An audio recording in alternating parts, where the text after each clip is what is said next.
نحمده ونستعينه ونستغفره ونؤمن به ونتوكل عليه ونعوذ بالله من شرور أنفسنا ومن سيئات أعمالنا من يهده الله فلا مضل له ومن يضلله فلا هادي له ونشهد أن لا إله إلا الله وحده لا شريك له ونشهد أن محمدا عبده ورسوله الذي أرسله بالحق بشيرا ونذيرا وداعيا إلى الله بإذنه وسراجا منيرا فقد قال الله سبحانه وتعالى في كلامه المجيد وفي قرآنه الحميد أعوذ بالله من الشيطان الرجيم بسم الله الرحمن الرحيم ولله على الناس حج البيت من استطاع إليه سبيلا ومن كفر فإن الله غني عن العالمين وقال رسول الله صلى الله عليه وسلم الحج المبرور ليس له جزاء إلا الجنة أو كما قال عليه الصلاة والسلام إن الله وملائكته يصلون على النبي يا أيها الذين آمنوا صلوا عليه وسلموا تسليما اللهم صل على سيدنا مولانا محمد وعلى آل سيدنا مولانا محمد اللهم صل على سيدنا وعلى آل سيدنا مولانا محمد رسول হৃদয় মাঝে বলতে পারে না রসুল আমার হৃদয় মাঝে বলতে পারে না মন যে আমার সাইদে যেতে মন যে আমার সাইদে যেতে সোনার মক্কা মদিনায় আল্লাহুম্মা সাল্লি আলা সাইয়্যিদিনা মাওলানা মুহাম্মদ ওয়া আলা আলি সাইয়্যিদিনা মাওলানা মুহাম্মদ লা ইলাহা ইল্লাল্লাহ লা ইলাহা ইল্লাল্লাহ লা ইলাহা ইল্লাল্লাহ লা ইলাহা ইল্লাল্লাহ লা ইলাহা ইল্লাল্লাহ লা ইলাহা ইল্লাল্লাহ লা ইলাহা ইল্লাল্লাহ লা ইলাহা লা ইলাহা ইল্লাল্লাহ মুহাম্মাদুর রাসূলুল্লাহ সাল্লাল্লাহু আলাইহি ওয়াসাল্লাম। আলহামদুলিল্লাহ, আল্লাহ পাক রব্বুল আলামিনের কাছে লাখ কোটি শুকরিয়া যে আল্লাহ পাক রব্বুল আলামিন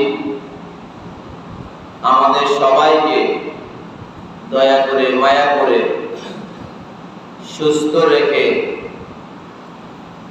আজকে পবিত্র ইয়াউমুল জুমআ জিলহজ মাসের প্রথম জুমআ আল্লাহ পাক রব্বুল আলামিন আমাদের সবাইকে আল্লাহর ঘরে সিজদা দেওয়ার জন্য আমরা সবাই একত্রিত হতে পারলাম। আমরা সেই মহান মনিবের দরবারে শুকরিয়া আদায় করি আলহামদুলিল্লাহ। সম্মানিত আমার দিনী ভাইরা, আজকে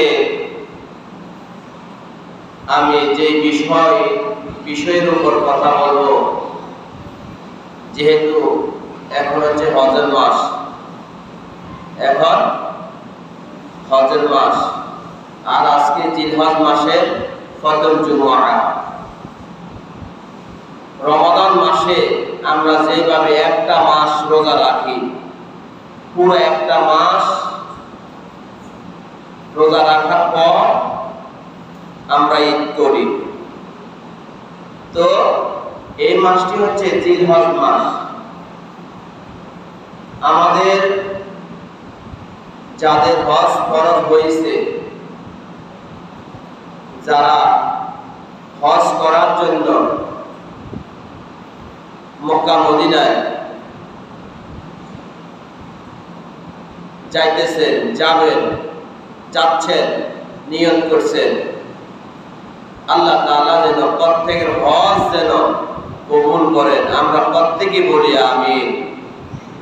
যারা হজ করতে গেছেন, যাচ্ছেন, তাদের সাথে সাথে আমরাও নিয়ত করি আল্লাহ পাক রব্বুল আলামিন যেন জীবনে একবার হলো নবীজির রওজা শরীফটা যেন কমপক্ষে আমরা যেন একবার হলো যেন জিয়ারত করতে পারি।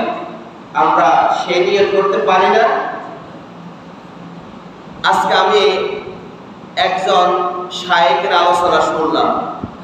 এক মুসি যিনি জুতা সেলাই করেন, ওনার কাছে তো টাকাই নাই, উনি কিভাবে হজ করবে বলেন? আল্লাহ তাআলা ইচ্ছা করলে আপনার অর্থ নাই, আপনি যখন নিয়ত করছেন আপনার হজ আল্লাহ কবুল করে নিছেন, তবে আগে নিয়ত করতে হবে। আল্লাহ আমি যেন একবার হলেও যেন রাসূলের রওজা শরীফটা জিয়ারত করতে পারি। নিয়ত করতে কি টাকা পয়সা লাগে? যদি এই ধরনের হজ করার জন্য নিয়ত করেন, আপনি কিন্তু হজ করতে পারেন নাই, এটার জন্য আপনাকে কাফারা দিতে হবে না? হবে না। এবং সহিহ হাদিস দ্বারা প্রমাণিত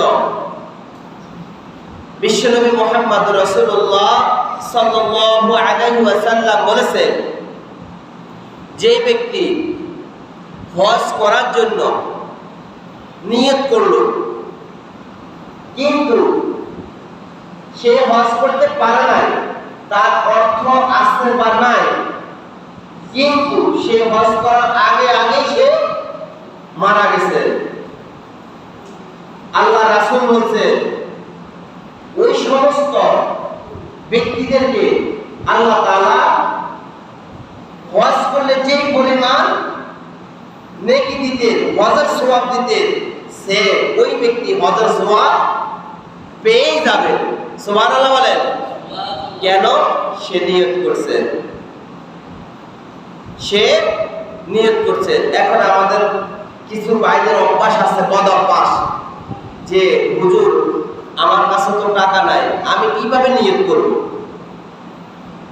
টাকা নাই, টাকার ব্যবস্থা করবে কে বলেন? টাকার ব্যবস্থা আল্লাহ করবে না? আপনি নিয়ত করেন।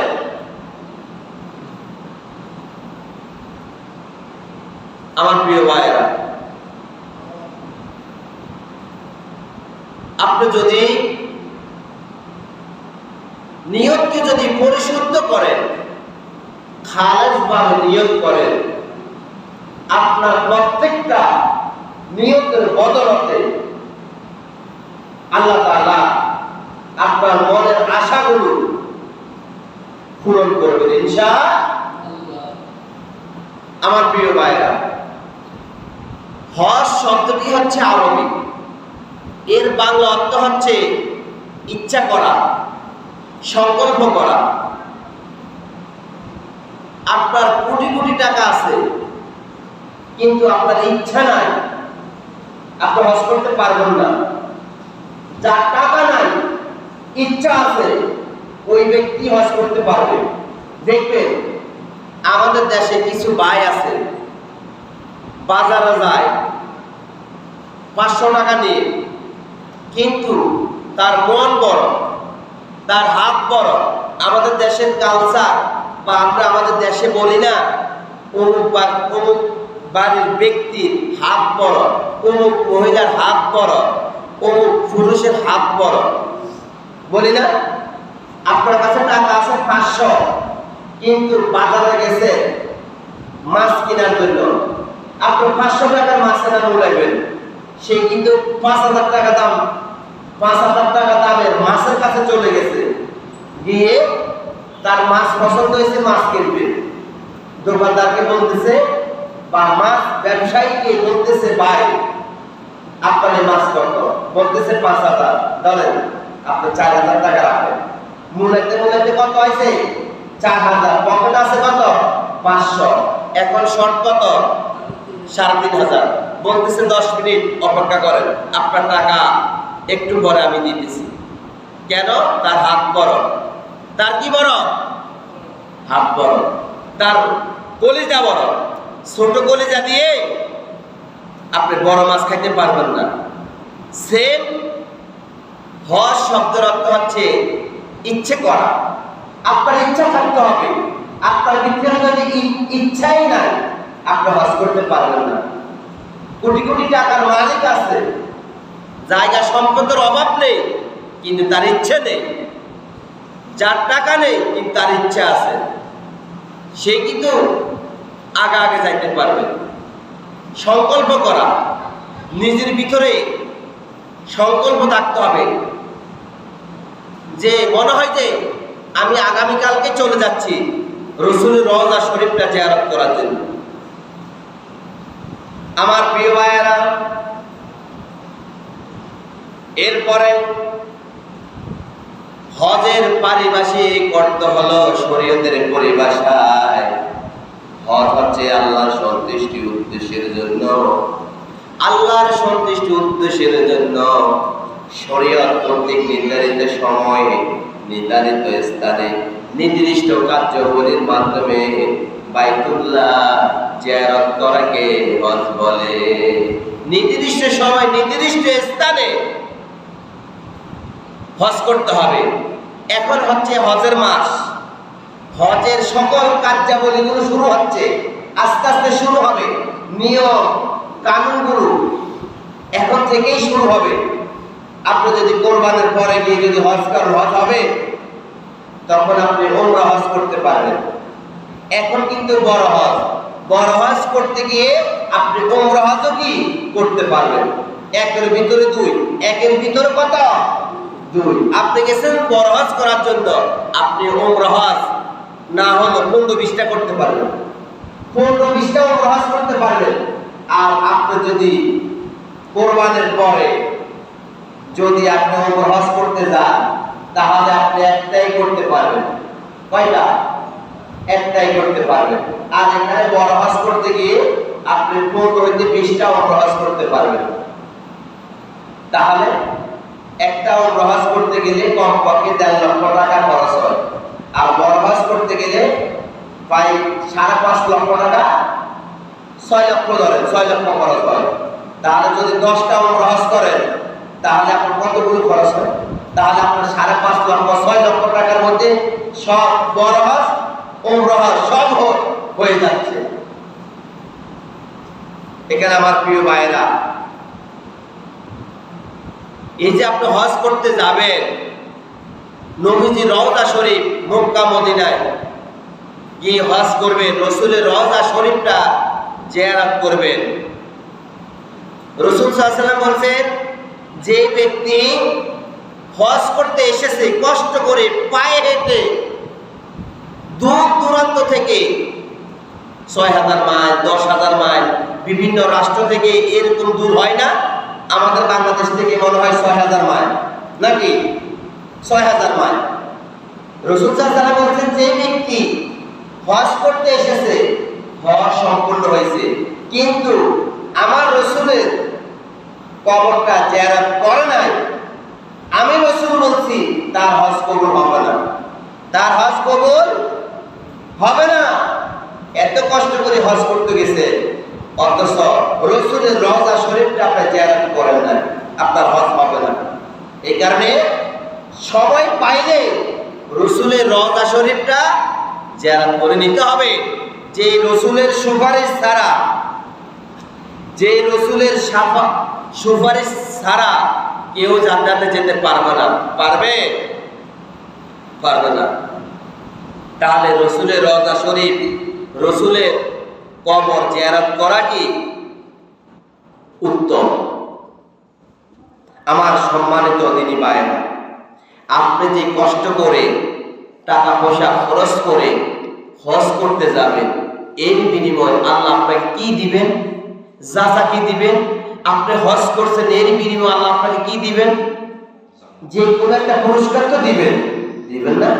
আপনি লাখ লাখ টাকা খরচ করে হজ করতে গেছেন, আবার হজ হচ্ছে ফরজ। হজ কি? ফরজ, ফরজ ইবাদত। ইসলামের পঞ্চমতম স্তম্ভের অন্যতম আর্থিক ও শারীরিক ইবাদতের মধ্যে হজের স্থান শীর্ষে। অর্থাৎ যতগুলো দামি দামি কাজ আছে, সবচেয়ে 5টা স্তম্ভ: কালেমা, নামাজ, রোজা, হজ, যাকাত। তাহলে ইসলামের স্তম্ভ কয়টি? 5টি। কয়টি? 5টি। এই 5টির মধ্যে হজ কি নাই? এই হজ কিন্তু একটি ইবাদত, আর্থিক ইবাদত, শারীরিক ইবাদত। আমার প্রিয় ভাই, প্রত্যেকটা ব্যক্তি যখন হজ করতে যাবে, প্রত্যেকটা হজ আদায়কারী ব্যক্তিকে আল্লাহ তাআলা সম্মানের সহিত জান্নাত দান করবেন। সুবহানাল্লাহ বলেন। আমার প্রিয় ভাইরা, বুখারী বর্ণনা হাদিস নাম্বার 8, বুনিয়াল ইসলামু আলা খামসিন শাহাদাতিন আল্লা ইলাহা ইল্লাল্লাহ ওয়া আন্না মুহাম্মাদার রাসূলুল্লাহ ওয়া ইকামাতিস সালাহ ওয়া ইতাইজ যাকাত ওয়াল হজ্জ ওয়া সাওমি রমাদান।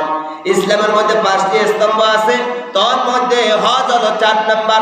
হজ কত নাম্বার? 4 নাম্বার। যেই ব্যক্তি এই স্তম্ভগুলো পালন করবে, ফরজ ইবাদতগুলো পালন করবে, আল্লাহ তাআলা এর বিনিময়ে পরকালে হাসর ময়দানে তাকে নাজাত দিয়ে তাকে জান্নাতের মধ্যে পৌঁছিয়ে দিবে। সুবহানাল্লাহ। আর যে ব্যক্তি এই স্তম্ভগুলো, ফরজ ইবাদতগুলো লঙ্ঘন করবে, আল্লাহ রাসূল বলেন ফা ইন্নাল্লাহা গনিয়ুন আনিল আলামিন। ওই ব্যক্তি ওমান কাফারা ফা ইন্নাল্লাহা গনিয়ুন আনিল আলামিন, ওই ব্যক্তি সাথে সাথে কুফরি করলো। নাউযুবিল্লাহ। ফরজ ইবাদত লঙ্ঘন করা কি কুফরি, কবিরা গুনাহ। এই যে আমরা জুমার নামাজ পড়তেছি, এটা কি ফরজ না? ফরজ কিনা বলেন? রমজান মাসে রোজা রাখতেছি, ফরজ না? 5 ওয়াক্ত নামাজ পড়তেছি ফরজ না? এবং কালেমার উপর ঈমান আনতে হবে, এটা কি ফরজ না? এরপর রমজান মাসে রোজা রাখতেছি ফরজ না? হজও ফরজ। এই হজ নিয়ে যে ব্যক্তি ঠাট্টা করবে, বিদ্রুপ করবে যে আকালে কি দরকার 5-6 লক্ষ টাকা খরচ করে হজ করার কি দরকার? এই 5-6 লক্ষ টাকা দিয়ে আমি সুন্দরভাবে দেশে চলতে পারবো, ছেলেমেয়েরা সুন্দরভাবে চলবে, হ্যাঁ, জায়গা সম্পদ কিনতে পারবো, দালান কোটা ঘর বাড়ি করতে পারবো। এই যে আপনার কুফরি মতবাদ, এই যে আপনার ভিতরে শয়তানি কাজ করতেছে, শয়তান আপনাকে কুমন্ত্রণা দিতেছে, আপনি সাথে সাথে কুফরি করলেন। সম্পদ দিচ্ছেন কে? টাকা পয়সার মালিক বানিয়েছেন কে? হজ কি সবার উপর ফরজ না? এই যে জুমার নামাজ পড়তে এসেছেন, এই জুমার নামাজ প্রত্যেকের উপর ফরজ। হজ করা কিন্তু প্রত্যেকের উপর ফরজ নয়। রমজান মাসে রোজা রাখা প্রত্যেকের উপর ফরজ। কোরবানি দেওয়া প্রত্যেকের উপর ফরজ নয়। কিছু কিছু আছে, কিছু কিছু কাজ আছে, কিছু কিছু ইবাদত আছে প্রত্যেকের উপর ফরজ নয়। আবার কিছু কিছু ফরজ ইবাদত আছে প্রত্যেকের উপর ফরজ। তার মানে হজ প্রত্যেকের উপর ফরজ নয়, ধনী ব্যক্তিদের উপর হজ ফরজ। যাকাত প্রত্যেকের উপর ফরজ নয়, ধনী ব্যক্তিদের উপর যাকাত ফরজ। বুঝতে হবে, আপনাকে আল্লাহ তাআলা কোটি কোটি টাকার মালিক দিয়েছে, বানিয়েছে, ঘর বাড়ির মালিক বানিয়েছে, জায়গা সম্পদের মালিক বানিয়েছে। আপনার উপর হজ ফরজ হয়েছে, আপনি হজ করতে হবে। এটা কোরআনের কথা, হাদিসের কথা, আল্লাহ রাসূলের কথা, প্রত্যেক সাহাবায়ে কেরাম তাবিদের কথা। অথচ আজকে আমরা হজ করি না, আমাদের সম্পদের অভাব নেই। বর্তমান যে অবস্থা, ওই যে হজ শব্দের অর্থ ইচ্ছে করা, সংকল্প করা। ইচ্ছে করলে যে সম্পদের দাম, রাস্তার পাশে যাদের সম্পদ আছে 2 ডিসিম জমি বেচলে হজ করা যায়, যায় না ভাই? 1 ডিসিম জমি বিক্রি করলে হয়তো হজ করা যায়। অথচ রাস্তার পাশে এখন অধিকাংশ মানুষের সম্পদের অভাব নেই। অথচ আমরা না, আমি যদি এখান থেকে 1 ডিসিম জমি বিক্রি করি আমার সম্পদ কমে যাবে। দেখছেন কত ছোট লোক। অথচ ফরজ ইবাদত, নবীজির রওজা শরীফ, আব্দুর রহমান আর-সুদাইস, ওনার পিছে যখন নামাজ পড়বেন মনে হয় সারাদিন সারাক্ষণ দাঁড়িয়ে দাঁড়িয়ে ওনার তেলাওয়াত গুলো শুধু শুনতে মনে কইব। মক্কা মদিনায় যারা গেছে ইচ্ছে করে না দেশে আসার জন্য, ইচ্ছে করে না। কথা বুঝতে পারছেন? এখানে আমার প্রিয় ভাইরা, আমাদের যাদের আলহামদুলিল্লাহ আমরা ভালো অবস্থানে আছি, জায়গা সম্পদ আছে, টাকা পয়সা আছে, ছেলেরা বিদেশ থাকে, ভাই একবার যাইলে বুঝতে পারবেন কত মজা, কত আনন্দ পাইতেছেন, সোয়াব পাইতেছেন, ফরজও আদায় হয়ে যাচ্ছে। ফরজও দেখছেন হাদিসে এইভাবে এসেছে, একজন যিনি হজ করতে যাবে, আর আপনি যদি ওনার কাছে যদি একটু দোয়া চান, জি ভাই আমার যদি একটু দোয়া করে, উনি যদি আপনার নাম ধরে যদি দোয়া করে, আল্লাহ রাসূল বলছেন সাথে সাথে ওই ব্যক্তির দোয়া কবুল করে নেবেন। সুবহানাল্লাহ বলেন। আরাফাতের ময়দানে অধিকাংশ সকল হজ আদায়কারী ব্যক্তিকে ক্ষমা করবেন, এবং তারা যখন কোনো ব্যক্তির জন্য দোয়া করবেন তাদের দোয়া আল্লাহ কবুল করে নেবেন। সুবহানাল্লাহ বলেন। আরাফাতের ময়দানে প্রত্যেক মুমিন মুসলমানদেরকে আল্লাহ মাফ করে দেন। এখানে আমার প্রিয় ভাইরা, আসুন আমরা নিয়ত করি আল্লাহ তাআলা যেন আপনাকে, আমাকে, সবাইকে একবার হলো যেন রাসূলের রওজা শরীফটা জিয়ারত করতে পারি। আমার প্রিয় ভাইরা, এরপরে আল্লাহ পাক রব্বুল আলামিন বলেন, ওয়ালিল্লাহি আলান নাসি হিজ্জুল বাইতি মান ইসতাতাআ ইলাইহি সাবিলা। আর প্রত্যেক আর্থিক সামর্থ্যবান মানুষের উপর আল্লাহর সন্তুষ্টি অর্জনের জন্য বাইতুল্লাহ হজ করা ফরজ করা হয়েছে। প্রত্যেকটা সামর্থ্যবান ব্যক্তিদের উপর বাইতুল্লাহ শরীফ মক্কা মদিনায় হজ আদায় করার জন্য ফরজ করা হয়েছে। সামর্থ্যবান ব্যক্তিরাই হজ করবে। গরিব যারা, তারা কি হজ করতে পারবে? গরিবের হজ হচ্ছে জুমার নামাজ। গরিবের হজ কি? জুমার নামাজ। ধনীরা হজ করতে যাবে আর দরিদ্র ব্যক্তিদের জন্য দোয়া করবে, আল্লাহ যেন তাদের সাথে দরিদ্র ব্যক্তিদেরকে কবুল করে নেন। আমার প্রিয় ভাইয়েরা, এরপরে বিশ্বনবী মুহাম্মদ রাসূলুল্লাহ সাল্লাল্লাহু আলাইহি সাল্লাম বলেছেন, ইন্নাল্লাহা ক্বাদ ফারাযা আলাইকুমুল হাজ্জা ফাহাজ্জু। সহিহ মুসলিম শরীফের হাদিস। আল্লাহ রাসূল সাল্লাল্লাহু আলাইহি সাল্লাম বলেছেন, নিশ্চয় আল্লাহ তোমাদের উপর হজ ফরজ করেছেন, সুতরাং তোমরা হজ আদায় করো। সুবহানাল্লাহ বলেন। কে বলছেন? আল্লাহ রাসূল সাল্লাল্লাহু আলাইহি সাল্লাম বলেন, নিশ্চয়ই তোমাদের উপর হজ ফরজ করা হয়েছে, তোমরা হজ পালন করো, হজ আদায় করো। এর বিপরীত আরেকটা হাদিস বুখারীর বর্ণনায় বিশ্বনবী মুহাম্মদ রাসূলুল্লাহ সাল্লাল্লাহু আলাইহি ওয়াসাল্লাম বলেছেন, যে ব্যক্তির উপর হজ ফরজ হয়েছে কিন্তু সে হজ আদায় না করে, হজ না করে মৃত্যুবরণ করছেন, আল্লাহ রাসূল বলছেন সে ইহুদি হই মরক, খ্রিস্টান হই মরক, আল্লাহ তাআলার কোনো জিম্মাদার নেই, রাসূল সাল্লাল্লাহু আলাইহি ওয়াসাল্লামের কোনো জিম্মাদার নেই। নাউযুবিল্লাহ। হজ ফরজ হয়েছে কিন্তু আপনি হজ আদায় না করে মৃত্যুবরণ করছেন, রাসূল সাল্লাল্লাহু আলাইহি ওয়াসাল্লাম আপনার উপর অভিশাপ দিয়েছেন যে সে ইহুদি হই মরক, খ্রিস্টান হই মরক, আমার কোনো জিম্মাদার নেই, আমার কোনো দায়িত্ব নেই। আচ্ছা বলেন, হিন্দুদের উপর কি হজ ফরজ? বলেন, খ্রিস্টান যারা, ইহুদি যারা, তাদের উপর কি হজ ফরজ? মুসলমানদের উপর হজ ফরজ। মুসলমানরা ইবাদত করবে, মুসলমানরা নামাজ পড়বে, দামি দামি কাজগুলো করবে, আল্লাহ বা আল্লাহ রাসূলের দামি দামি কাজগুলো করবে, যে কাজগুলো করলে সওয়াব পাওয়া যাবে, ওই কাজগুলোই মুসলমানেরা করবে। আর ইহুদি খ্রিস্টানরা যদি করে, লাভ হবে? লাভ হবে না, বরং তারা ইসলামের ক্ষতি করে। ইসলামের মাঝে মাঝে দেখেন না আমাদের কিছু মুসলমানেরা ইহুদি খ্রিস্টানের মতো কথা বলে যে হজ করে লাভ কি, হজ করে কোনো ফায়দা নেই, আর বিভিন্ন ধরনের ব্যঙ্গচিত্র করে। এদের উপর আল্লাহ রাসূল লানত দিয়েছে, গজব দিয়েছে, তোরা ধ্বংস হ। আমার প্রিয় ভাইয়েরা, এরপরে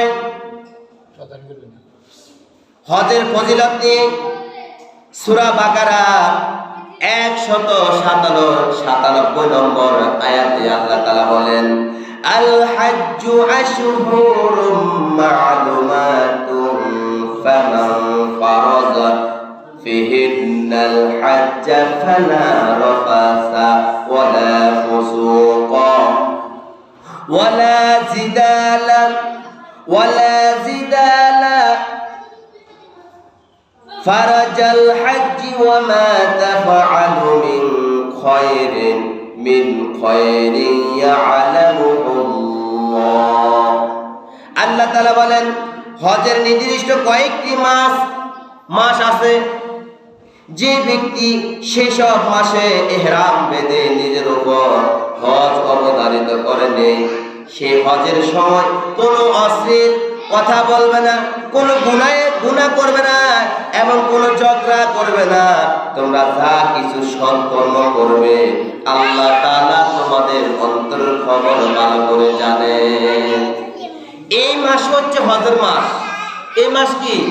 হজের মাস। যে ব্যক্তি এই হজের মাসে ইহরাম বেঁধে হজ করার জন্য মক্কা মদিনায় যাবে হজ করার জন্য, এবং ওখানে গিয়ে কোনো প্রকারের ঝগড়া করবে না, হিংসা করবে না, অহংকার করবে না, এবং কোনো অশ্লীলতা করবে না, কোনো খারাপ কাজ করবে না, কোনো গুনাহের কাজ করবে না, ওই ব্যক্তিদের হজগুলো আল্লাহ তাআলা কবুল করে নেবেন। সুবহানাল্লাহ।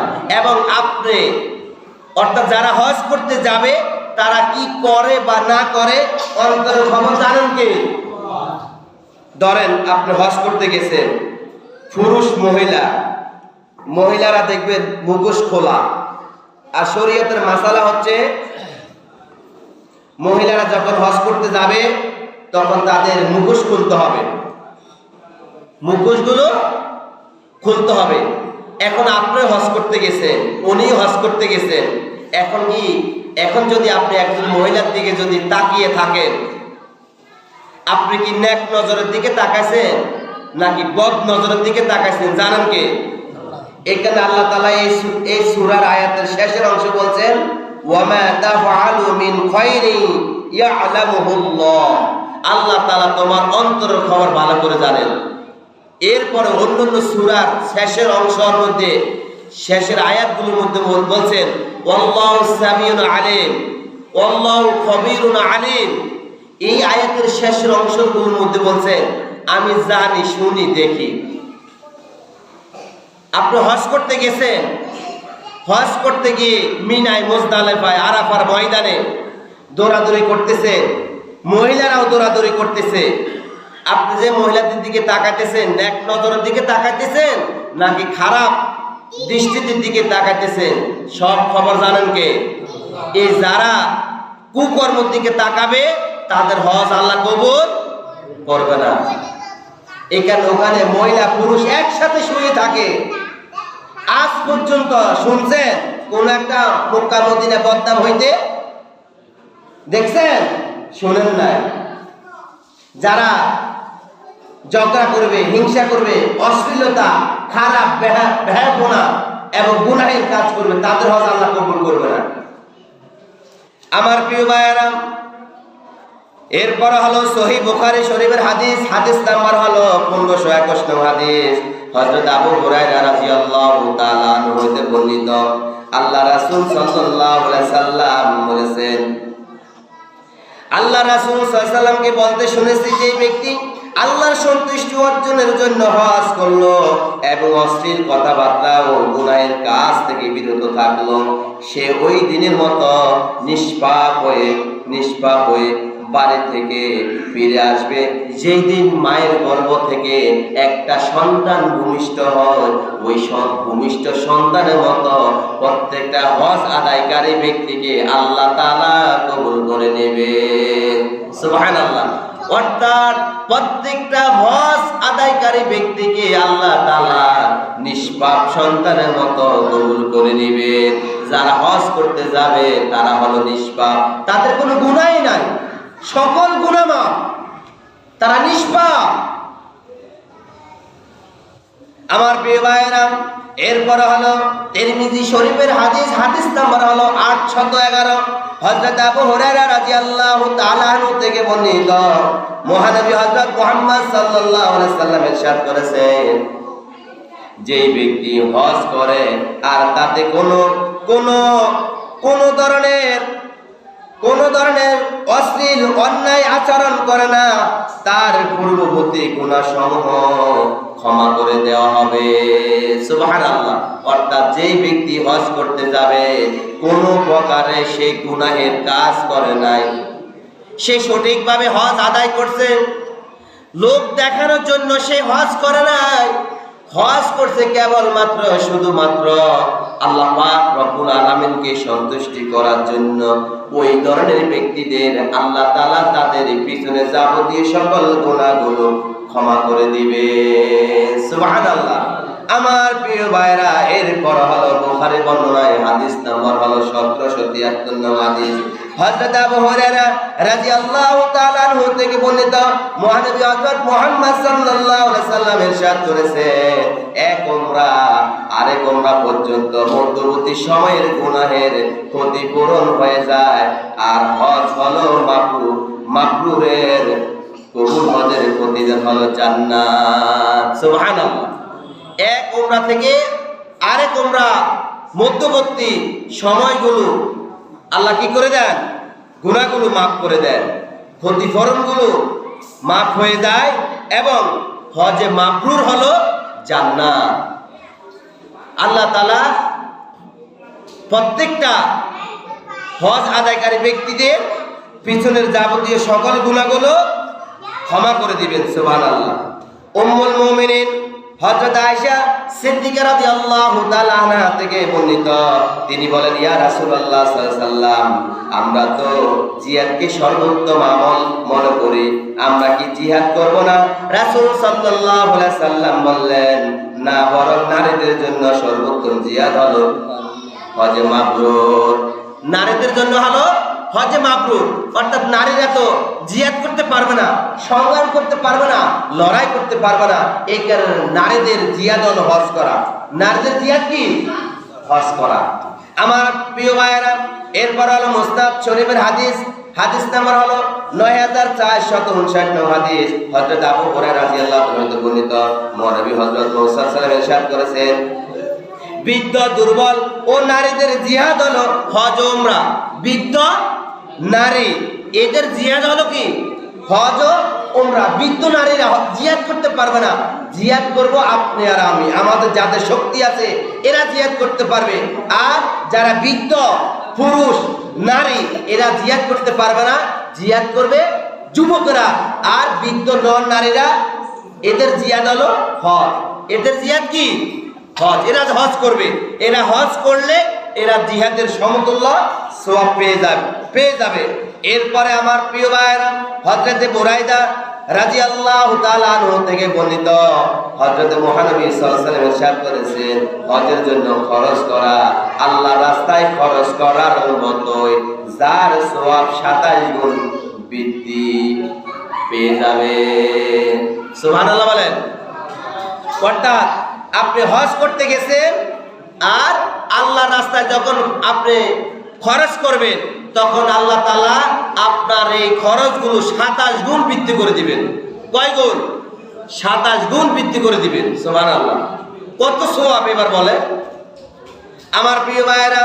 এরপরে হলো আল্লাহ রাসূল সাল্লাল্লাহু আলাইহি ওয়াসাল্লাম বলেছেন, যে ব্যক্তি হজ করতে গিয়ে মক্কায় গিয়ে 1 রাকাত নামাজ পড়বে, আল্লাহ তাআলা তার আমলনামার মধ্যে 1 রাকাতের নামাজের বিনিময়ে 1 লক্ষ রাকাতের নামাজের সওয়াব দান করে দিবে। মক্কায় গিয়ে কেউ যখন 1 রাকাত নামাজ পড়বে, তার আমলনামার মধ্যে 1 রাকাতের নামাজের সওয়াব, 1 রাকাতে 50,000 রাকাতের নামাজের সওয়াব দান করবে। সুবহানাল্লাহ। আমার প্রিয় ভাইয়েরা, প্রত্যেকটা হজ, যারা হজ করতে যাবে, প্রত্যেকটা হজ আদায়কারী ব্যক্তিকে আল্লাহ তাআলা নিষ্পাপ মাসুম বাচ্চাদের মতো কবুল করে নেবেন। আমার প্রিয় ভাইয়েরা, যে ব্যক্তি ইহরাম বেঁধে হজ করতে যাবে, যখন দেশ থেকে যখন ইহরাম বেঁধে যাবে, যখন প্রতিমধ্যে যখন রাস্তার মধ্যে যখন মারা যাবে বা হজ করা অবস্থায় মারা যাবে, আল্লাহ রাসূল বলছে, ওই প্রত্যেকটা হজ আদায়কারী ব্যক্তি যখন হজ করতে গিয়ে যখন মারা যাবে, তাদেরকে আল্লাহ তাআলা শহীদ হিসাবে কবুল করে নেবে। তাদের কোনো হিসাব নেই, তারা নিষ্পাপ। তাদের সবার আগে ওই শহীদ ব্যক্তিরা সবার আগে জান্নাতে যাবে। এখান দেখেন না, আমাদের দেশ থেকে যারা হজ করতে যায়, দেখেন তাদের লাশ কি দেশে আনে?